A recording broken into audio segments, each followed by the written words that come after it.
From Julio Cruz and Gaylord Perry to Alvin Davis and Harold Reynolds to father and son back-to-back bombs.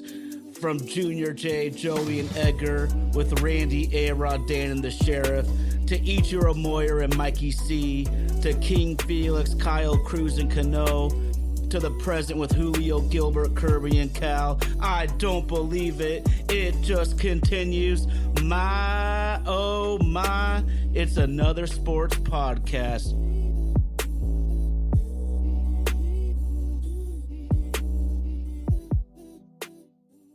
Because if you guys didn't know, our super producer, Indy, was actually in Seattle this past weekend. He's golfing. He's doing the lake and mountain thing. But, of course, we had to go to the old ballpark, and it was fantastic. Let's go back 2 weeks. The Mariners win 8 straight games, Sam. Mariners win 8 straight games. Texas Power Rangers already talking that shit because we then lose 3 out of 4, man. There's so many ways to go here. Take it any way you want to start, man.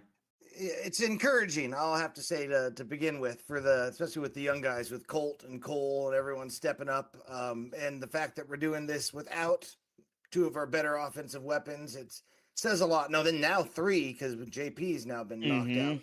And he had just kind of been on a tear. So we need to get healthy, but it's an encouraging sign, I have to say, for the team in general. Well, the bottom line is even after a blazing hot stretch that included 2 series sweeps, this is a team, Sam, that is still in first place in the AL West. It's a weak division. It's a mediocre league overall. And so it's not going to take a 100-win season to really go for a number 2 seed this year. You might be able to do it at 90 wins, 92 wins, and that's something the Mariners could get hot enough and obtain. Sam, I want to stay on the positive here, and let's just take turns here, man.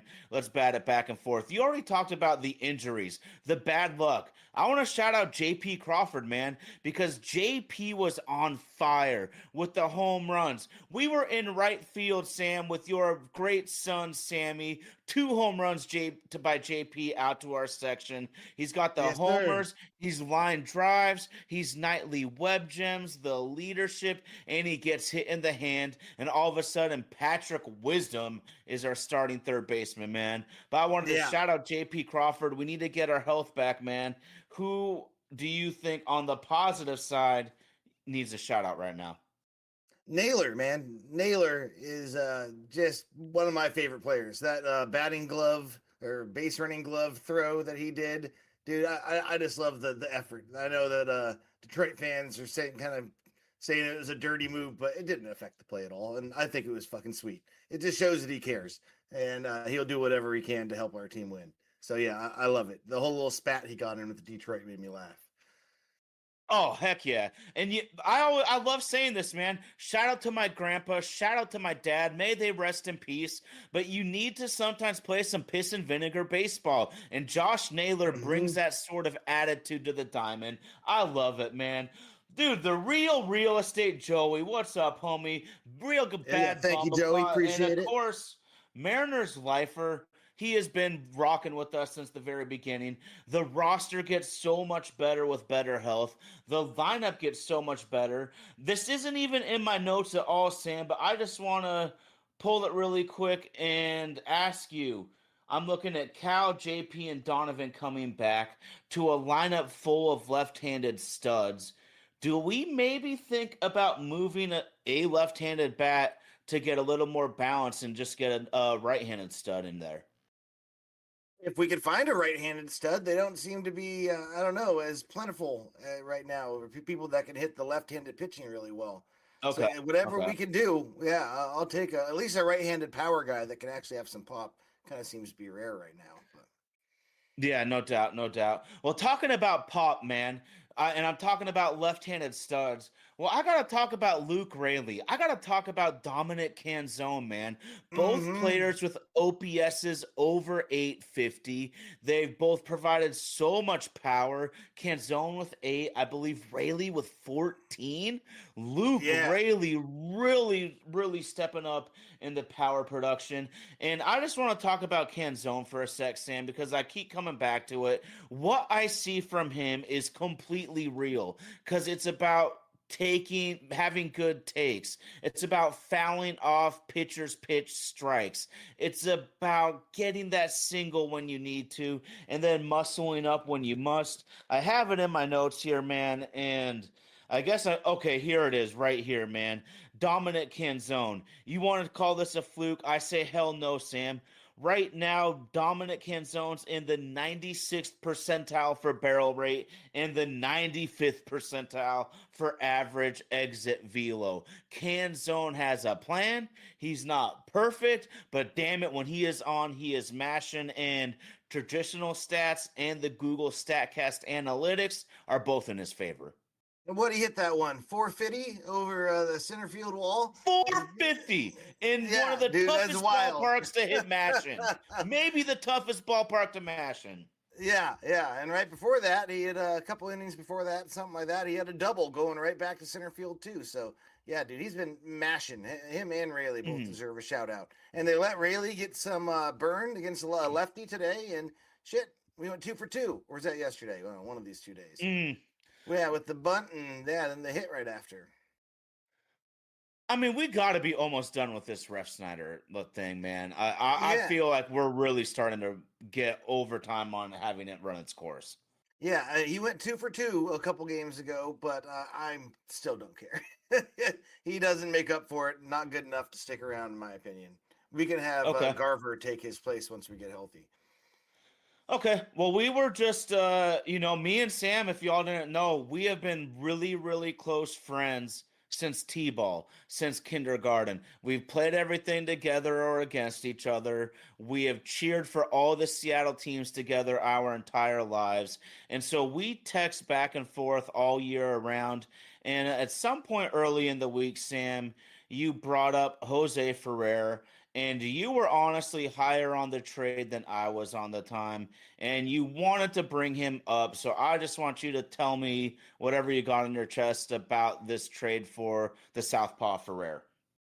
Oh, I mean, yeah, I think it was a great move, just like I did a while ago, because yeah, I didn't think we would be getting anything out of the catcher we still had in the minor leagues at the moment. And so, I mean, it was time to move on. He didn't have a place on the roster, and we got something for him. And hell, if Munoz keeps pitching like he's pitching, he might be our closer here soon, him or Brash, or a combination thereof of both of them. I think, would, like you said earlier, Ty, would be the best move right there with Brash. But, Ferrer's been a rock. He had a little rocky, like, first week. But since then, it's been just clear skies for him, and he's just been killing it for us. Slightly shaky outing today, but he got out of it. Well, you're certainly not going to be perfect. And one thing that's going to help, Sam, is if you have the best walk rate in baseball, which Jose Ferrer does. I mean, absolutely incredible. And we were talking about Dom Canzone and his ridiculous hard hit rate. Well, Ferrer has a better barrel rate than 97% of Major League Baseball. I mean, he is in the upper 3% in terms of getting weak contact from opposing hitters. And what's freaking crazier, Sam, is with Ferrer, he's actually could be even better just based on what he's doing. I'm looking at his heater. His heater has given up a 284 average, but the expected batting average is way down at 203. I mean, Ferrer's come in balling, and I think we also need to be real because you kind of mentioned it. Andres Munoz, man, I'm starting to get concerned, bro. Yeah, yeah, yeah. 100% concerned right now. I don't know if it's a confidence thing. I think it might be, but yeah, confidence, and maybe there's an injury. Who knows? But he's not been himself. He's not been sharp.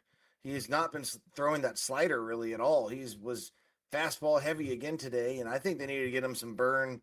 in some less high leverage situations, a little bit more. Yeah, give him a few run lead in the 8th or 7th or something like that. And we'll let Brash or Ferrer finish it out for a while.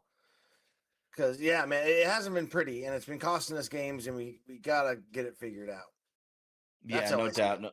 No doubt. I love it, man. We got trade talks all over the live chat I'm going to get into in a second, Oh, Sam. shit, yeah. But Andre Munoz, man, like it's real to be concerned about this right now because basically if your closer dips below 70% on a save rate, then you really need to search for an alternative, man. It's that bad. And Munoz is down at 64%. Munoz Damn. is well below the mark for when you need to look for other options. Now, let's be clear here, Sam. I'm not saying we demote him forever. I'm not No. saying that we're just going to shit on him. This, like you said, we need to rebuild his confidence. And Mhm. one thing's for real with Munoz, man, is his slider is just awesome. I mean, he has like the most elite whiff and K rates in all of baseball, but he's getting crushed, man. His save percentage is horrible, and it's because he's either walking the guy or throwing meatballs. You mentioned on our text thread, couple walks to Yes. start, man. You dig yourself Well, that in the grave eight that and they nine score every hitters, time. you And just yo, can't do that on the 8 and 9 hitters. It just can't happen. no. I don't care if you throw him a meatball. I mean, make him beat you. Don't just give it to him. Texas Ranger, I do not think Munoz is broken, but I definitely think he needs to be rebuilt. And like we were talking about with Ferrer kicking ass and taking names this year, so has Matt Brash. And so Mm-hmm. we are already thinking to bring Munoz back to where he needs to be and where he can be. Let's bring him down more to the Spire 6th, 7th range, and we can really just rely on Ferrer and Brash, play the matchups. We don't need to have that number one closer right now. And I really, truly believe we rebuild Munoz like that, and then everything will be right in the bullpen again. Or fuck it, bring up Kate Anderson. Oh, baby. Okay. I mean, we got Mariners Lifer on here wanting to trade Castillo and a prospect for a closer. I think that's sort of realistic. The other option is, do we want to go for a Tarek Skubal even? I mean, Yeah. I mean, it would be great. I mean, it would be a rental. it's a rental no matter what. The Mariners Yeah. are 100% not going to be able to re-sign him, Sam. Yeah. No, they Even won't. if the CBA makes it way more restrictive for the top few teams to outspend everybody, Scubal's market's still only going to be like 3 to 5 teams. Yeah. No. It'll be Dodgers and the usual suspects: Padres, Yankees, Mets. One of those guys are going to go for him. But man, it would be great to have him. I mean, he'd be the instant ace. He can win you the series by himself a lot of the times. It would be fucking amazing. But I don't know. It would be a tough trade package to put together. And yeah, Cade is off the table, and Sloan. I wouldn't trade either of those guys. Um, yeah, dude. None of our top 5. I mean, maybe Feline Celestin. I don't know. I think it'll be hard if we incorporate Castillo in that trade. I think it would have to be a Kirby. I don't know if they'll. I mean, maybe, and we don't want. I don't know. It'll be a tough trade. Well, Castillo has so little value, man. Castillo has like almost no value. In my mind, you're gonna have to trade a prospect for someone to take Luis. And let's be real here, though. The piggybacks worked. It was messy. It hurt some feelings, but we needed to ease Bryce Miller back, and we still need to be cautious with him, man. This is a guy that's missed a ton of time in the last 200 games or so that were to be played. Was he the best pitcher in the playoffs? Absolutely. Is he pitching like an ace right now? I have so many numbers about him right in front of me, Sam, but they really need to be careful with them. Luis Castillo, he was on the struggle bus so bad, we're wondering if we need to DFA him and pay him $25 million next year to not even be on the team. And he has revived himself and looking like Luis again. And I looked at it, Sam, in the just last season and this season. Luis Castillo is the only starter that didn't miss a start due to injury. Yeah. And so this is honestly a rotation where we want to see certain guys pitch 1 every 5 days, but for the health of the staff and hopefully the health of the postseason staff. Maybe the 6-arm rotation is what gets us there healthy. As y'all might remember, Brian Wu was the best regular season starter last year and wasn't even able to go in the playoff. Yep, yep. No, it's definitely true. We got to make room for our couple young guys coming from the minors too. I don't know. We have some pieces we can trade and make some big moves. I think to really help our team, and I would think it'd be dumb not to take it. If not this year, when? I mean, I don't want to trade the whole farm system away, but a prospect and one of those starting pitchers to get a lot better, I'll do that all day long. Yeah. Well, Mariners Lifer brought up the really key one, and that's George Kirby. And I'm looking at Kirby and Logan Gilbert because both guys are coming up within the next 2-3 years span for free agency. There's no way I think the Mariners should be in the business of re-signing them at all. It'll be a albatross of a contract for a middle class organization. We got Kate Anderson, we got Ryan Sloan. These guys are getting almost to the point where it's like, what are they even doing there? Are they even able to get better if they're able to just mow these bitches down so freaking easily? Everyone needs a challenge in life to be able to progress. So maybe we are able to get a big time closer to help the back of the rotation. Maybe we can get a big time right-handed Batman. And I'm telling you, Sam, George Kirby and Michael Arroyo is a great starting point to getting a great player right frickin' there. Yeah, definitely is. I would pull that trigger and try to do Castillo and maybe a different trade package because I think he's building his trade value a little bit back up with these last few starts. He's looking a little bit more like himself, and there'd be a playoff team that would want him. And that's such a great point too. When rich teams get desperate, that's when the value of a guy like Castillo goes back up. To the teams that don't give a shit about no $25 million next year, that it could be a great move for them, but you always got to have a trade partner. Shout out Tyson B in the house, man. We know he's the Baltimore Orioles fan. He's the Baltimore Ravens fan. I honestly have no idea what's going on in Orioles land this year besides kind of a shitty record. So I feel for him there, man, but I told you I brought these numbers down, and I got to give it. Dude, Bryce Miller, even though he's only been able to pitch 22 starts the last 2 seasons, freaking outstanding this year, Sam. Traditional stats, a 1.33 ERA, a .78 whip, and outstanding 5.8 strikeout to walk ratio. Domination. Then we look more in the analytical StatCast type of way.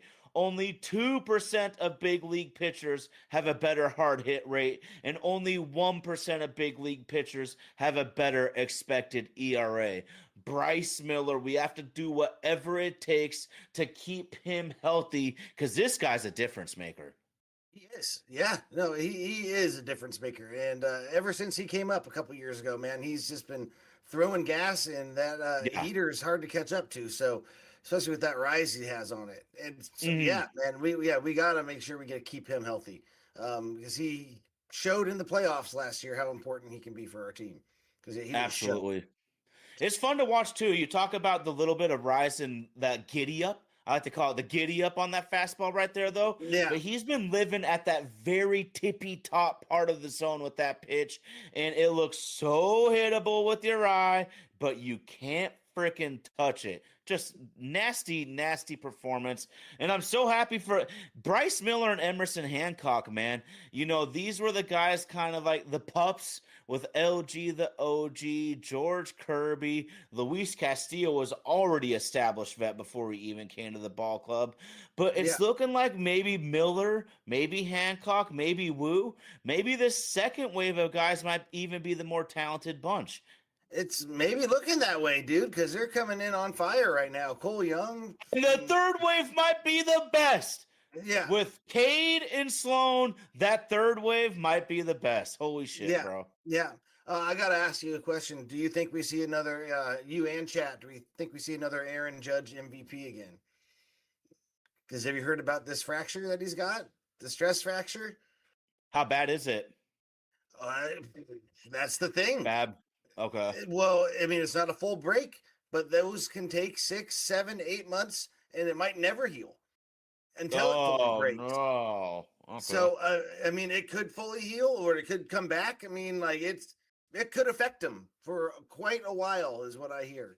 At least for most of this year, and it could get worse if it doesn't heal properly or it just gets re-injured. Well, if you take Aaron Judge out of the picture, just a quick reaction would be Bobby Witt Jr. for sure.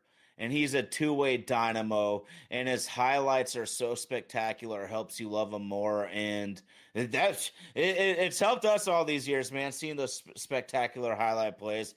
Screw the Yankees, man. Screw the Yeah, Yankees, dude. yeah, And I actually love Aaron Judge, man. I don't really think there's any reason not to like him except for he's a New York Yankee. But I mean, yeah.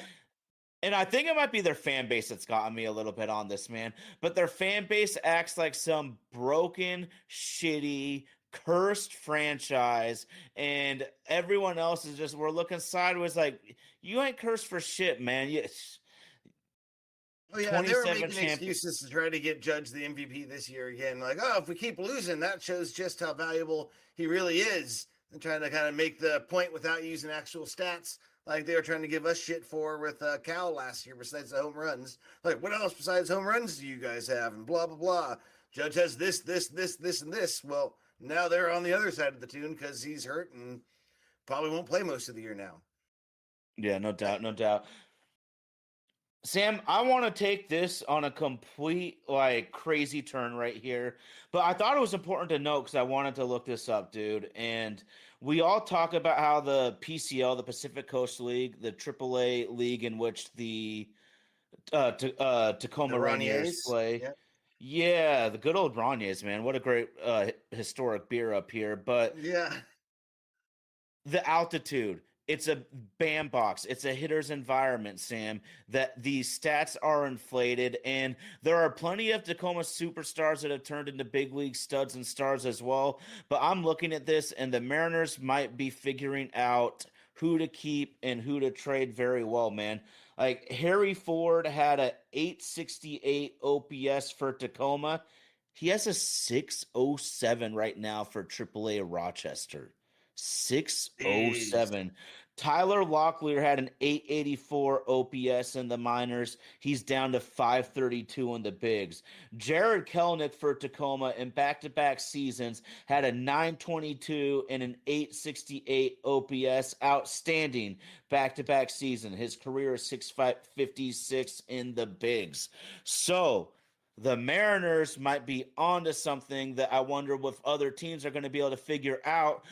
And I have no idea how to do this. This is so far beyond my knowledge, Sam. But I think a critical thing in scouting and how to develop your team is how do you decipher the PCL inflated stats versus who's actually a baller? Because like we got Mariners Life for Cole Young balling, Cole Emerson balling, Julio, Cal. We got a ton of success stories also. They're seeing something and knowing who to get rid of and who to keep. Yeah, no, they definitely are. I mean, you can tell. I mean, a lot of the times they're just keeping guys in Double A most of the time, unless they need a little bit more seasoning. And that's the one thing with Cade. I can see them possibly maybe trying to do is putting them in Triple A just a little bit, just to maybe challenge them to face some hitters who have actually been up in the bigs a little bit. But most of the time they want them to go right from Double A to the team to the show. But we'll see what happens because you can tell he's bored down, not bored, but he's not being challenged. He is just killing it. So yeah, we got to figure out something with him to challenge him a little bit more, whether it's bring him up or have him in AAA. That's where I'm at that. God, that would be fun. Oh, we know Jerry just has this thing about putting his star pitchers in AAA, man. He just Yeah, there's something and out of it's confidence, it's having them play in the bandbox, learning bad exactly it. habits Yes. from crusty veterans that are pissed off at pro baseball. There's a litany of reasons, but Jerry just does not want his top dogs in AAA. No, he doesn't. He doesn't. You can tell. You can tell. Well, I mean, well, shit. Look what happened to Kelnick and them. Maybe that's what they figured out. They stopped sending him to AAA and stop him at AA. Who Well, knows? Sam, I got one more issue we got to really bring up here, and this is freaking crazy, man. is Johnny Pareda versus Mitch Garver, because Cal Raleigh's been out for an extended period of time, and we've needed somebody to fill in. And Johnny Pareda is day by day taking more, and more of this catcher's playing time, Sam. And he absolutely should be. Dude, Pareda has a higher WAR than Garver in 17 less games. Dang, I didn't know that. That's crazy. Johnny Pareda's got a 295 average versus Mitch Garver's 190.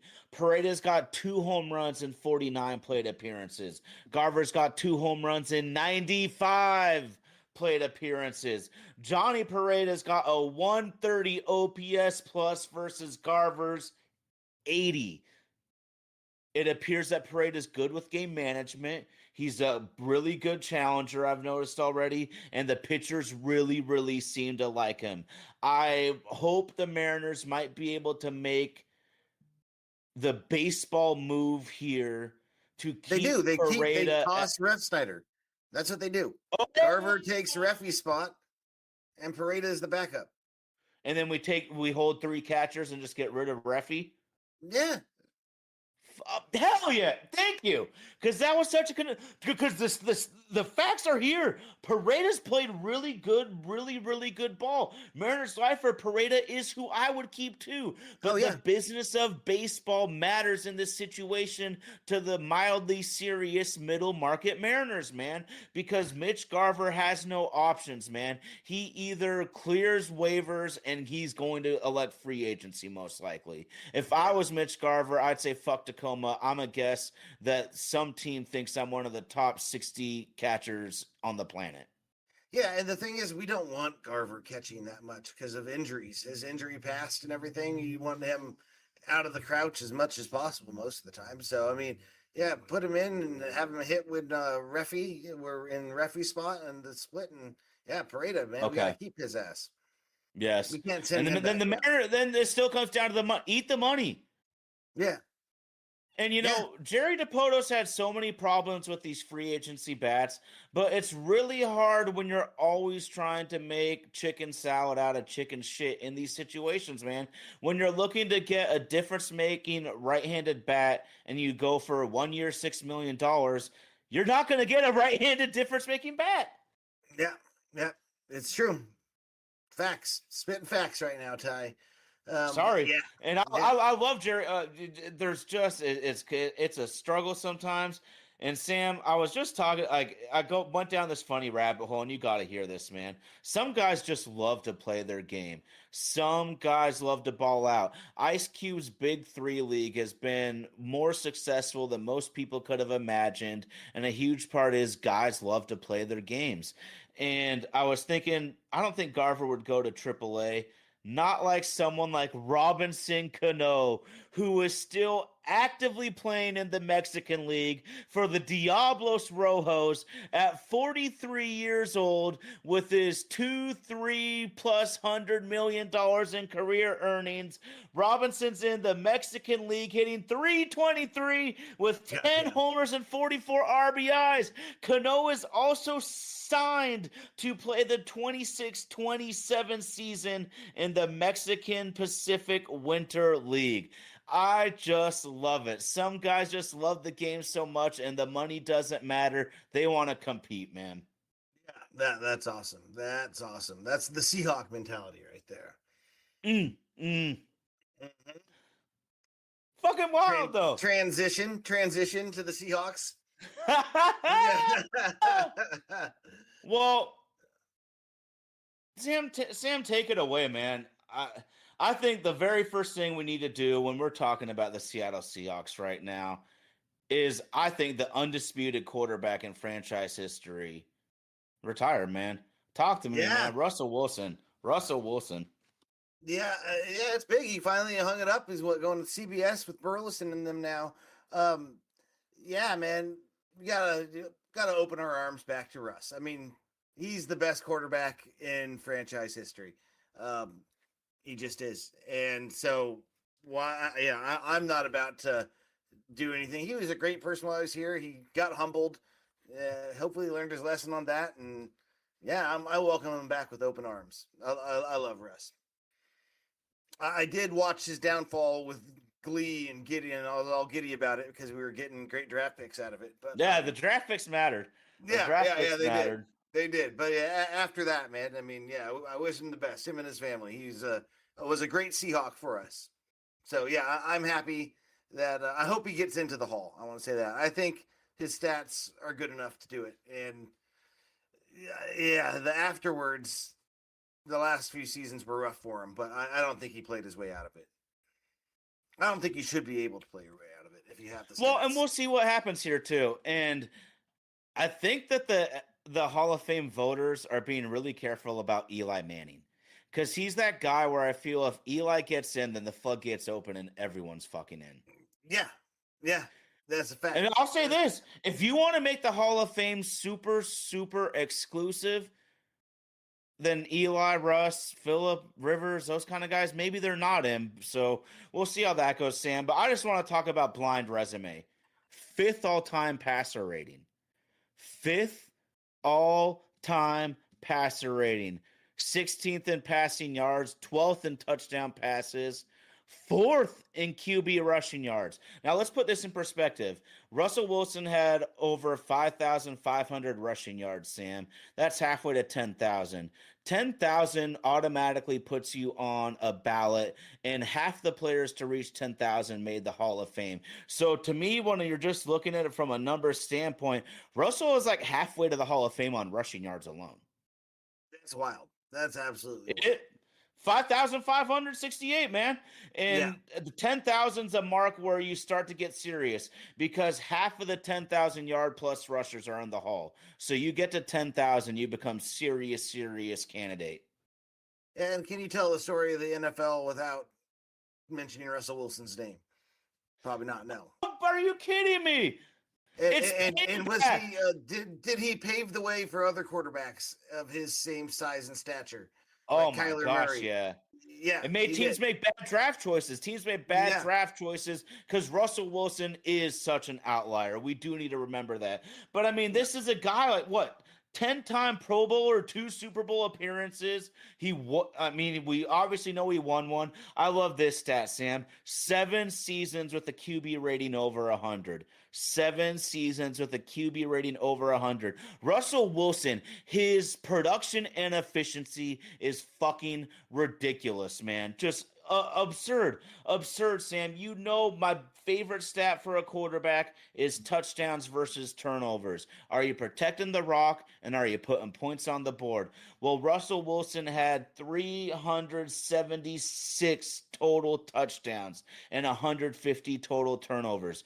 That means Russell Wilson had 226 more touchdowns than turnovers. He was ultra productive. We all know about the moon ball, the Houdini act to keep plays alive. Yeah, he ran into a lot of sacks and made his line look bad at times, but he also made so many fucking big plays. You lived with those sacks every single time. I don't think he's first ballot, but I think at some point he's going to get in there. Yeah, no, I definitely think he should. He deserves it. Because yeah, dude, he was a little inconsistent, like you were just saying. But man, how many come from behind victories did he have? I mean, he's got to be up there in the top for quarterback. Up there with the all-time. Yeah. Okay, Sam. You'd think, without even looking, I think you'd have to be probably top 10 in there. I mean, top 10, 15 at the most. Man, you brought up that thing where, and it is in the criteria. We know that's an open book about can you tell the story of the NFL without so-and-so player. Shout out Tyson B. You can't tell the story of the NFL without Ray Lewis or Ed Reed or John Ogden. And I don't know if you can tell it without Russell Wilson. And some of it, like, look at Joe Namath. A huge part of Joe Namath is the persona, the legend, the aura. Well, what about Russell Wilson, man? What is it? It's payback. Russell Wilson falling way back in the draft, man. Eminem, Rihanna. There's monsters in my head, man. Like the biggest song of the year, he's in that shit with one of the greatest rappers ever and one of the greatest pop stars ever. This guy, like, we think about slow declining Russ because that's what we've seen recently. We forgot he took the fucking league and pop culture by storm. Yeah, he did. Look who he's married to. He got married to Sierra and everything. So I mean, he's done well for himself coming from Wisconsin and shit. Then so good for him. And yeah, I think he should get into the Hall. And he's got everything. He's got the stats. He's got stats to match it. He's got a Super Bowl and the whole "you can't tell the story of the NFL without him" situation. I think he should get in, definitely. Boy, that interception hurts. If he didn't throw the interception at the end of Super Bowl 49, this wouldn't even be a conversation. Oh yeah, no, it'd be a second Super Bowl. There would be no question, no question. And Texas Ranger, I'm all good with my quarterback being corny. I kind of want him to be corny. I want him to be a little bit nerdy and straight edge, dude. The quarterback's got a different responsibility on the team than every other dude. As we were talking about on the way to the Mariners game, and I told you the story I heard about Tavares Jackson being a big dice guy and stuff. We were talking about, there's some guys you just don't, some position players you don't want to be that guy, and quarterback is one of the ones you don't want to be, the guy who's shooting dice with the rest of the team, wagering a whole huge sums of money. I want the buttoned up guy who's sets the example. That's what you got to have. Let's get into it right now, man. Let's get into it right now. Mariners life are point blank shooting at us, dude, and it's as real as it gets. It's as real as it gets, Sam. This man just set the record for sacks on a god-awful team, and he's coming to the team that was easily the second best team in the NFL. What do you think about Myles Garrett to the Rams?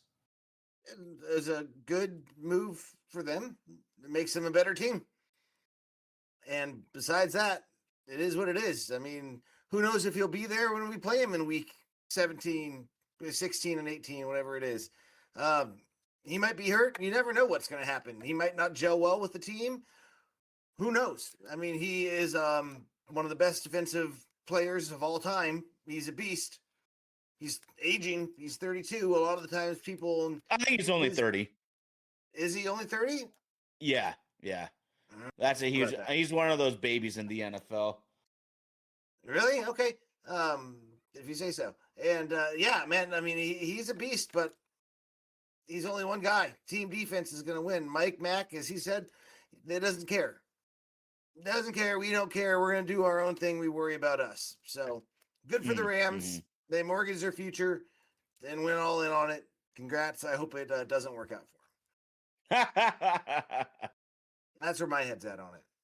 Well, it's funny you say that, Sam. I mean, we're in the Pacific Northwest, and one thing you see time from time is battles in the sky, man. And you brought up the team pass rush and the bald eagle. The bald eagle is an apex flying badass in the sky, but they get in fights for territory with the crows all the time up here, and the one or two crows will get fucked up. You get that murder of crows together, and the crows always take the territory from the eagle. So I'm with you, man. The group, the murder, the pack can always overcome the apex predator. Sam, you know I was going to bring something to the table factual on this shit. And Myles Garrett's one of my favorite players of the entire generation. He is absolutely fantastic. But here is a fact, Sam. The last time an NFL sack leader won the Super Bowl in the same season was in 1999, 27 years ago. In this century, there has never been the leading sacker that won the Super Bowl in that same season. I'm trying to think who won that Super Bowl. It was right before the Ravens won. I can't think of it. It's a great question, man. It's Kevin Carter on the Greatest Show of Turf, Rams.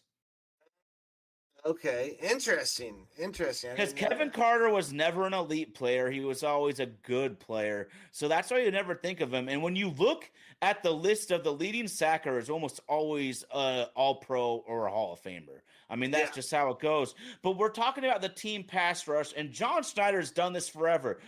We've talked about this on this show before, Sam. Way back 2012, 2013, I was all in. The Seahawks needed more pass rush. I was like, Mario Williams.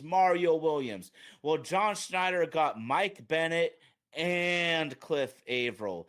Those two are way better than just Super Mario. Yeah, yeah, agreed, 100% on that. Yeah, man. I mean, and I don't know, Miles Garrett. It's a great trade for them. I'm not worried. And they lost Verse, man. Verse is going to be a problem for Versus a years to come. badass. And would I have made this same trade? And have you heard this whole situation people talking about? Like, would you have made this trade if we would have subbed in Byron Murphy? Absolutely not. No, I wouldn't either. And that's what it would have taken, like Murphy or Spoon, because the Browns were not going to make that trade unless there was another young, budding star defender in that mix. And I applaud them for standing firm on that, because I truly believe that Jared Verse is more valuable than, say, pick 29 next year. Yeah, yeah, no, 100%. I mean, he's a third-year player now, won Rookie of the Year. Yeah, man. I mean, he's going to be a tough loss for the Rams. Hell, Jared Verse, I think Jared Verse went like 16, 17, 18, that range. Jared Verse in this year's draft probably goes top 10. Yeah. Yeah. I mean, he was picked right after Byron Murphy, wasn't he? A couple picks, like soon after. Yeah. Yeah. So, it's really interesting, dude, because here's the thing, though. From the Rams' perspective, and I'm talking about the Crows being able to outmuscle the majestic eagle in the skies. We literally see it in the Pacific Northwest. But if I'm a Rams fan, I'm saying, time out, Buster. We have the Crows, and now we have the Eagle. Because you got, Kobe Turner, Braden Fisk, Byron Young. That's some real shit right there. But I still like the Seahawks' depth more, even with the Mafe loss. Because Dante Fowler, man, he was number 2 on my list. This guy still got something left in the tank. And all they're asking to do is be the 3rd or 4th edge rusher. Not the 3rd or 4th pass rusher. The 3rd or 4th edge guy, man. This shit's awesome. Yeah. Yeah, it is. It is 100%. So yeah, man. I mean, it is what it is. I'm not scared. I'll say that. I'm not scared at all. He's a great player, but this is why we have a stud left tackle. I mean, we paid him to do this job, and he's done it before against Garrett. One thing that makes me kind of happy about this, Sam, is seeing this move makes me think more and more that Sean McVay is not going to be a lifelong coach. Yeah. I feel, if Sean McVay thought he was going to be with the Rams for another 10 to 15 years, I don't know if he would keep mortgaging so much for the right now, which just makes the Ty Simpson draft pick. I don't even, am I crazy to think I'm more confused about the Ty Simpson pick now after they go out and get maybe the best player on the planet? No, this probably makes it make more sense because they probably sold it to Stafford like that. Like, yeah, we picked this quarterback, but we went out and got you Miles Garrett and McDuffie and blah, blah, McDuffie. Yeah, and so it's probably to help Stafford a little bit. But then again, Stafford could throw his back out week 1 preseason and not play the whole year. We don't know. I mean, this Sam, super dumb move. I'm glad you brought that up, man. And time will tell. Time will tell. But you're shoot. I would be ecstatic if the Seahawks are able to play Ty Simpson once, twice. Are you kidding? Are we going to be able to play Carson Beck once or twice? That would be pretty sweet, pretty great. Not gonna lie. That'd be pretty awesome. Play both of them, yeah. Apparently, Sports Illustrated put out something ranking the best defensive trios. The Seahawks came in at number 5 in the league with Leonard, Ernest Jones, and Spoon. So, time out. Am I able to assume that this is based on one from each level of the D? The Rams is going to be Myles Garrett, Landman, and McDuffie. So I would say it's trending that way. And they were number 1. So that's what it's got. The cool thing about the Seahawks is you could make a case for numerous different players at each spot. I could say Eamon Worry. I could even say Julian Love. Frick, man. I Byron Murphy. Yeah. DeMarcus Lawrence. Houston Texans is the second team with Anderson Jr., Shair and Stingley. And then they got the Broncos is the number 3 with Benito, Singleton, and Surtain, and then 4 Philly with Jalen Carter, then Zach Bond, and then Kenyon Mitchell, and then we got the Seahawks. So I mean, I have an issue with the Broncos. I would take our guys over the Broncos. Yeah, I would take our. I mean, yeah. I don't even think that's really even close, to be honest. That's kind of whack in my opinion. Yeah. Houston, you know how I feel about Houston's D. I love their D. They're absolutely ferocious. So I can't say enough about them drafting Katie McDonald. But Sam, you were talking about what could possibly happen to Stafford, but I knew this to be the case, and he deserved MVP last year. He's fantastic. He should probably be in the Hall of Fame, Sam. But I want to go back the last, 5 or 6 years to really, what is Matthew Stafford right now? Because let's start at 2021 touchdowns. 41, 10, 24, 20, 46. The last 5 years tell us, Sam, that Stafford's way more likely to be in the low 20s than the 40s, and he was even at 46 last season. I mean, just me That's being wild. reasonable looking at his no one's talking about that. Sam, 41, 10, 24, 20, 46. That's something significant that I just feel that the national media is overlooking right now. Yeah, that's a fact. I would agree with that. I hadn't even seen that. So that's a good stat to pull out there. And there's nothing against. Amazing. I couldn't have more respect for the guy. What he did against the Seahawks defense was unbelievable because it took the knowledge, the arm angles, and the arm talent, and it took so many attributes that basically only he has in terms of quarterbacks that are currently playing in the league right now. And that's one of the only reasons that the Rams were able to puncture the Seahawks defense when they had a stranglehold on everybody else. Yeah. They had Nakua able to get into those soft zones and sit down and just torch us. So it'll be a great battle this year. I'm very excited for when we beat the Rams. Let's go. Let's go. Especially, And Tyson B should be pumped, man. He thinks Stafford will throw 37.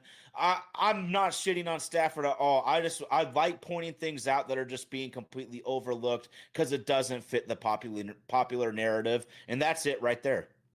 Yeah, no, I mean Stafford's going to maybe throw 37 touchdowns. He's if his back holds 3 up. straight very ordinary seasons, and then was fucking incredible last year. Yeah, that's unless he found the fountain of youth. I mean, I don't know, because that back, I heard it wasn't a being a cautious thing or any kind of a game. Like his back was messed up and potentially wasn't going to be playing for a while that year. So, and then they did some cryo chamber. I forget what it was. And well, then I wouldn't mind a DeMarcus Thorne, Byron Murphy sandwich on his ass. So we'll have to wait till December. We'll have to wait that long. Someone's going to have to do our dirty work for us, man. Hell yeah, dude. We got the Mariners, man. Football's kind of creeping in around the corner. Some of our homies has got real teams. We know the Seahawks are a championship contender. The Ravens are looking for a bounce back. Everyone knows I like Houston. Ooh, doggy. Let's fucking go. Yes, sir. And as Coach Mack says about Myles Garrett, we don't care. We don't care. Yep, we do not care. And I love one more thing on Coach. Run it forward. I love that. Yeah. And the team believes in himself. Every single player I hear talking to the media is just regurgitating everything you hear Coach Max say. These guys are so bought in. It's so freaking fun. We got Bud Clark already making big-time PBUs in practice. That guy's going to be an instant baller. So much fun. And this is another thought that I just kind of had randomly, Sam. And I love Coach Holmgren. I love Coach Carroll. But both those guys were already at the very top of their profession in terms of age. And they were already at their peaks. Like, Coach McDonald just won the Super Bowl in his second year as head coach. The man is still in his late 30s. This guy's ceiling is as high as it gets as an NFL coach. We are so fortunate and blessed as 12s that we were able to bring Coach Mack in. I can't believe it. I am so grateful and so thankful. Yeah, and like I mentioned, Hauschka helping him with that, getting the whole game plan for how he wants his coaching philosophy to be expressed to the team and everything. And yeah, he's had a huge impact on that from what I heard. And the whole play it forward thing, that is guarantee you one of their ideas. Hell yeah. Absolutely love it. Absolutely love it. Sam, our Mariners were red hot. They kind of tailed off here, but I'm optimistic, man. We got the starting pitching rolling. I feel like if we can just iron out some consistency, and once again, a little bit too many mental lapses for my liking, throwing the ball all over the field, some blunders, mental miscues on the base paths. But overall, Sam, all that matters is our Mariners are in first place. Our Seahawks are defending champions. And holler at the players, man. We get BD back. Get the big dumper back. Get JP Crawford back, man. I'm actually kind of feeling optimistic, baby. Yeah, me too. No, that we needed to see that from the Mariners. Like that little win streak they went on, that was much needed. And it seems we're like an engine that we're trying to get fired up and we just sputtered again, but we'll get it cranking here soon. And don't be afraid to work with the lineup and work with the bullpen a little bit, man. These are grown men. They got to be able to take their medicine, man. Yeah, don't be afraid to all of us get told at work you're not doing good enough sometimes, and you got to pick it up. And it's no different here. It's no different here. Yep, everyone needs a kick in the ass every once in a while. It's so funny you brought that up. Just one more thing. That's exactly what I thought of, though, with Colt Emerson and the piggybacking, J.P. Crawford catching fire, Luis Castillo finding it again. Sometimes it's good to feel the fire under your ass and know there's competition for your job. And J.P. and Luis, instead of wiltering, stood up like the competitors that we know they are and started playing better. Yep. Much credit to them and the organization. They just need to communicate better about that. Yeah, no doubt. Yeah, anything else for the people, homie? No, man. Let's just have a good week of baseball and let's kick some ass. Let's go, baby. Well, my, it's another sports podcast. Shout out to Indy, man. That's Vaden Podcast Services. Vaden Podcast Services. Shout out to the homies in the live chat. Thank you for the energy. Thank you for the knowledge. That's your boy Sam, man. Thank you so much, homie. I love you, bro. It's your boy Ty. My oh my. It's another sports podcast. Mariners, let's get on another win streak, baby. Let's do it.